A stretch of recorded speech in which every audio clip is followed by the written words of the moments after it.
अनुसूचित जातींमधील आरक्षण उपवर्गीकरणाची तातडीने अंमलबजावणी करावी, अन्यथा राज्यभर तीव्र लोकशाही मार्गाने आंदोलन छेडण्यात येईल असा इशारा सकल मातंग समाजाच्या वतीने देण्यात आला आहे.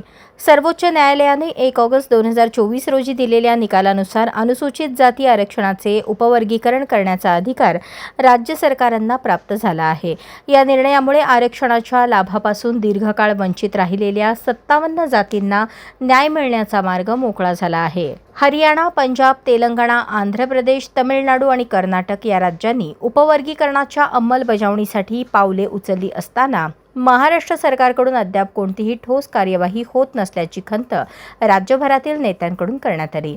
सकल मातंग समाजाने राज्य शासनाला आगामी पावसाळी अधिवेशनात उपवर्गीकरणाचा निर्णय घेण्याची मागणी केली आहे. अन्यथा राज्यभरातील विभागीय मोर्चे, जिल्हास्तरीय आंदोलने तसेच मुंबईतील आझाद मैदानावर भव्य मोर्चा काढण्याचा इशारा देण्यात आला आहे.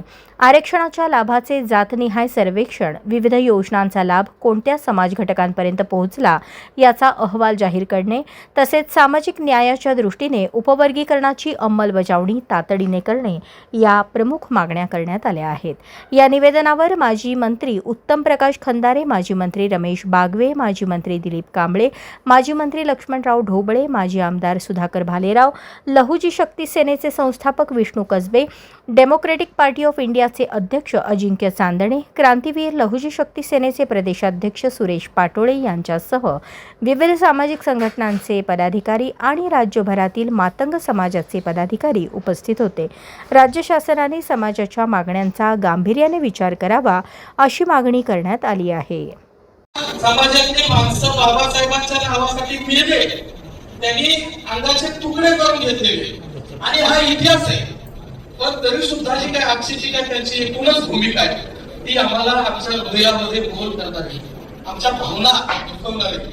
आणि म्हणून माझं या ठिकाणी ही मांगाकडे बनेली काही नसो, अंगावर येणारे, कुणाच्या तरी घरापर्यंत जाणारे, हातपाय मोडणारे असे आम्ही बुद्धांना पाहिले. म्हणजे आजचे नवीन जे बाबासाहेबांनी आणि बुद्धांनी तयार केलेले हे बुद्ध नाही. आज सोलापूर या ठिकाणी संपूर्ण महाराष्ट्रातनं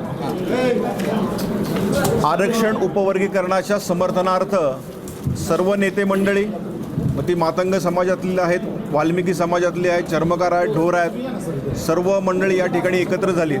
आणि 1 ऑगस्ट 2024ला जो सर्वोच्च न्यायालयानं जो सुप्रीम कोर्टानं निकाल दिला आणि अनेक राज्यांमध्ये आरक्षण उपवर्गीकरण जे जाहीर झालं, त्याच सर्वोच्च न्यायालयाच्या निकालानुसार महाराष्ट्रात सुद्धा लवकरात लवकर आरक्षण उपवर्गीकरण जाहीर करावं या हेतूने आम्ही सर्व या ठिकाणी एकत्र आलो आणि त्यानिमित्तानं पुढची दिशा ठरवण्यासाठीची आज ही निर्धार बैठक या ठिकाणी पार पडली. या बैठकीमध्ये सर्वोच्च न्यायालयानं जो निकाल दिला आहे त्या निकालानुसार लवकरात लवकर महाराष्ट्र सरकारनं येणाऱ्या अधिवेशन काळातच हे आरक्षण उपवर्गीकरण जाहीर करावं असं सर्वानुमते ठरलं व त्या दृष्टीनं येणाऱ्या अधिवेशन काळात लवकरच आम्ही त्या ठिकाणी मुंबईमध्ये जाऊन एक तारीख ठरवतो. ती तारीखही लवकरच आपल्याला सांगण्यात येईल. त्या तारखेनुसार या आरक्षण उपवर्गीकरणाच्या समर्थनार्थ मातंग समाज त्याचबरोबर आमच्या या ठिकाणी आलेल्या इतर समाजातील सर्व नेते एकत्र येऊन या आरक्षण उपवर्गीकरण लवकरात लवकर जाहीर करण्यासाठी एक समन्वय समिती स्थापित करून त्या ठिकाणी या समन्वय समितीच्याद्वारे या ठिकाणी जनआंदोलनाची एक तारीख आम्ही ठरवणार आहोत आणि या आरक्षण उपवर्गीकरण लवकरात लवकर या सरकारनं जाहीर करावं यासाठीची बैठक या ठिकाणी आज घेण्यात आली.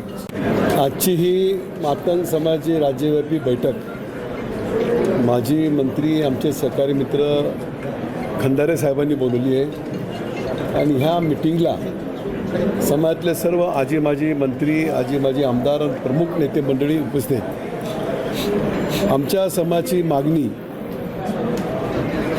ही कोणाच्या जाती किंवा धर्माच्या विरुद्ध नाही आहे. मातंग समाजाची स्पष्ट मागणी आहे, सुप्रीम कोर्टाचा जो निर्णय लागलेला आहे त्या निर्णयाची अंमलबजावणी राज्य शासनाने करावी ही मातंग समाजाची मागणी आहे.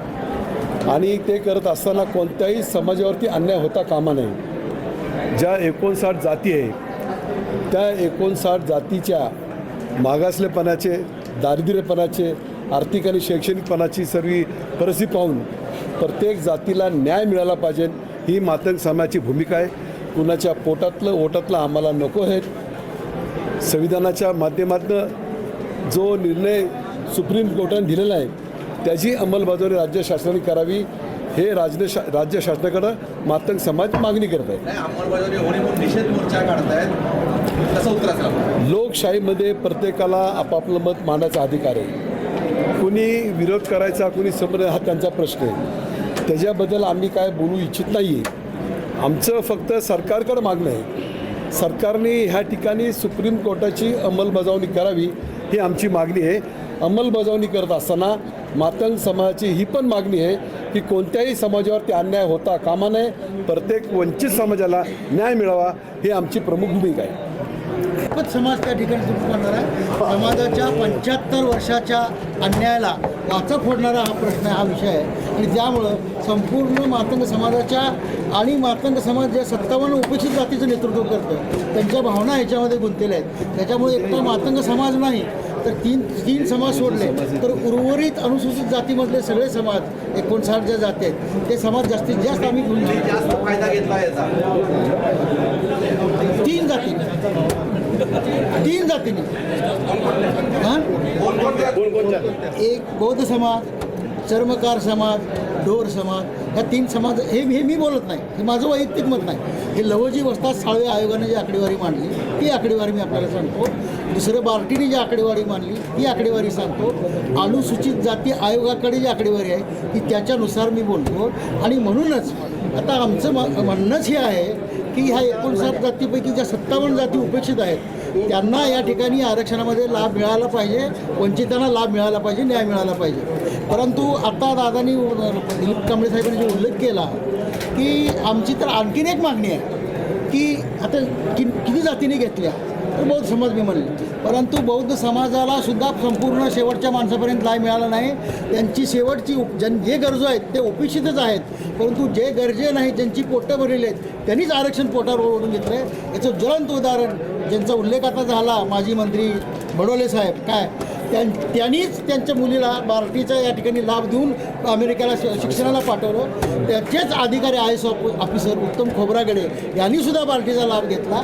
म्हणजे ज्या आहेरे आहे त्यांनीच त्या समाजाला सुद्धा त्यांनी 59 जातीला वंचित तर ठेवलं, परंतु त्यांच्या समाजाला सुद्धा वंचित ठेवलेलं आहे. म्हणून आमची मागणी आहे की या 59 जातीला न्याय देत असताना त्यांचे जे मागं राहिलेले लोक आहेत त्याच्यासाठी मग काय केलं पाहिजे.